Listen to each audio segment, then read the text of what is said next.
Gacha games are pretty cruel. Despite how unfair RNG can be at times, gacha games are definitely popular amongst players. I mean, there's a reason why there's so many of them out there. It's an easy way for companies to make money and for players to feel great when rewarded with a PNG. The only problem with these sorts of games is that they rely heavily on luck. Depending on the game you're playing, you spend some sort of currency in order to get a chance of acquiring a core aspect of said game, such as a playable character or some weapons. Yup, you heard me, a chance. So if ever you see a very cool unit on the banner, just know that it isn't always guaranteed that you'll win it. Stupid, I'm not gonna let you get the chance. Gacha games can be a hit or miss for some. Unless you're a whale with tons of money or someone with enough self-control, these types of games are probably not for you. You also gotta accept the fact that it's nearly impossible to be a completionist without spending some cash or having insane luck. Gacha systems in games can range from pretty good to pretty bad. But in Heroes, it's alright. I think.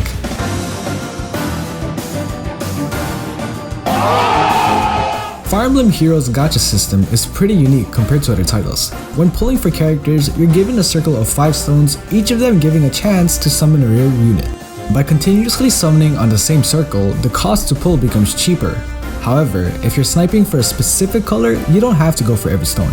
And the more you summon low rarity heroes, the higher the chances are of getting a 5-star in the future.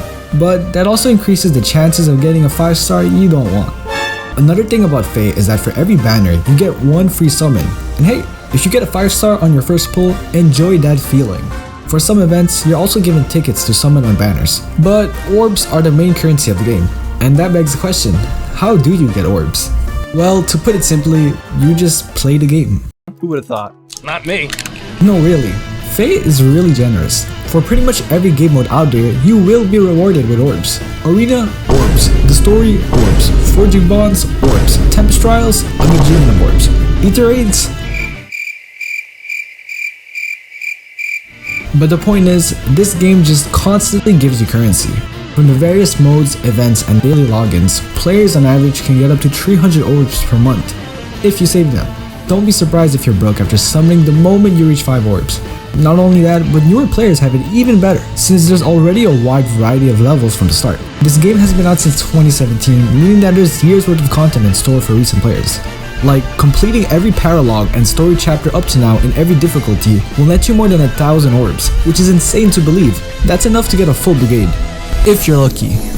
Another useful thing for new players is the amount of free units to get from the get-go. From tanks to powerhouses to dancers, this game just chugs you heroes like it's nothing. And also, these free heroes are strong enough to beat the hardest of levels. Yeah, I shouldn't have fought it off, Reagan. Additionally, newer players will have limited access to the Choose Your Legends banner, letting them summon 1 powerful ally for free. Every one of them has their fair share of benefits. If you want a moving fortress that doesn't die, pick Edelgard. If you want bulky hot men, pick Claude or Dimitri. And if you want a delete button, aka best girl, pick Lysithea. It's insane how generous this game is. But then, if players are constantly receiving powerful heroes for free, why summon? Well, obviously, for the waifus. Now, this may sound degenerate, but that definitely compels players to summon. There's a reason why the majority of banners have more females than males. Sadly. Now, not everyone is spending orbs for horny reasons. Sometimes, you just find a character interesting. Fire Emblem Heroes is a massive crossover game, so if you played one of the main titles, you've probably grown to like a character and are willing to spend orbs for them. Also, even if you don't know the heroes on the banner, other factors can push you into pulling for them, such as the presentation. The art in this game is just beautiful, to the point where some characters just charm you into spending orbs for them. Like Seros never caught my interest in Tree Houses, but after seeing her art in Fae, I had to summon her. The same applies to voice lines. Some heroes just have nice dialogues and superb voice acting that you just gotta spend orbs on them. I love you.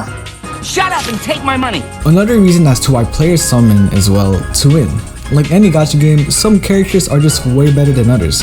As of now, Fallen Edelgard is an absolute unit that destroys most of Fae's content. And even though this game isn't too pay to win, some characters are sadly, without a doubt, worth pulling for if you're trying to be competitive, such as the legendary heroes for the Colosseum modes, mythic heroes for Ether raids and Mewmore Strike, and harmonic heroes for resonant battles. Summoning for new characters can also help you make specific team comps. Like, if you want to be an absolute madman and make a cancer defense team for Ether raids, by all means, go ahead and summon these toxic heroes. On the contrary, if you're the type of person to fully build your favorite unit, you'll probably spend orbs for them. You'll try to obtain merges to boost their stats, or maybe pull other characters for the sake of giving away their skills. Let's say you're trying to build Brave Roy into a player phase monster. Well, if you see Catherine on a banner, you'd probably try to summon for her, since both her A and B skill synergizes well with Roy's playstyle. Lastly, another reason why players summon is because they're bored. And if you do that, stop it. Get some help. Now, resisting the urge to spend your orbs can be pretty hard depending on your circumstances. Imagine saving up a ton of currency only to get the wrong 5-star character. Such a mess will surely frustrate players, and companies know this. IS added a while back a sparking feature that guarantees a free 5-star of your liking after doing 40 summons. On the surface, it seems generous of the devs to do this, which yeah, it is. But this also pushes players to spend more, since sparking does reward you with a free hero and celestial stones. This type of feature can make you go, oh, I summoned quite a lot, might as well go for the spark. Which isn't always the best move to do, but all in all, it is a pretty useful mechanic. It's just a shame that it isn't applied to every type of banner. Another thing that can make players spend more than they should are the colored stones. Imagine you're going for a red unit on your freeze summon, but then 5 of the stones are red. A situation like this would probably push you to use all of your orbs, since it looks like you have the chance of getting that sweet 5-star. And if you do end up getting that unit, man does it feel good. Until you realize it has the wrong IVs. Which is another incentive for people to spend orbs. Having a bad trade can impact a hero's performance. Luckily, trade fruits can be used to reset the IVs, but it's a pretty rare resource. So unfortunately, to fix the boons and banes, some players will resort to summoning, and that often doesn't end well. Oh yeah, these types of units. Because of how often we summon when playing the game, we tend to remember some bad apples. Most of the time, you'll probably summon the same old 3 to 4 star units, which can be annoying for some. Rye and Bartray for one are notorious for their constant appearances and are memed quite a lot. Are you winning, son?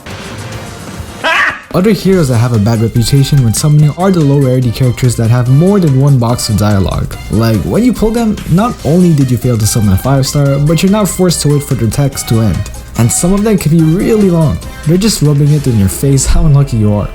But not every low rarity unit is seen in a bad light. On the contrary, some 4-stars are praised and worshipped for their fodder. There's Hinata's Fury, Kane's Wings of Mercy, Shanna's Desperation, and of course, the repositioned gods. Though it's kinda sad that some characters are solely remembered for their skills. Like, he's called Triangle Adept, she's Gold Flyers, and he's the god of fodder. But you know what isn't sad? Safely hoarding a ton of orbs. Like, having such a large number of currency feels great. It's satisfying to see the results of your self-control, and it's reassuring to know that all these orbs will almost guarantee you a 5-star. Fight! Well, at the end of the day, RNG is pretty cool. Still, stocking up on orbs is pretty much the safest way to guarantee a 5-star without relying on Spark. And honestly, you'd have to be extremely unlucky to end up like this person. So don't worry too much about having a bad summoning session. And when you eventually get that one character you've been saving up for, it will definitely feel amazing and satisfying. In my opinion, the best way to save orbs is to have a clear goal on who you want to summon. Having an objective will definitely motivate you to save your orbs. Personally, I'm saving for Plumeria because, you know, I really like her. お前はもう死んでいる。何? In the end, Faye's gacha system is alright. They definitely made some quality of life improvements to help the player base, but summoning in this game is far from being the perfect experience. And that's mainly because of how unfair RNG is. So to maximize your orbs, just focus on your favorite characters. Don't waste them on random units just because of their rare skills or how strong they are in the current meta. But hey, if your favorite hero happens to be a meta character, It is what it is. It is what it is.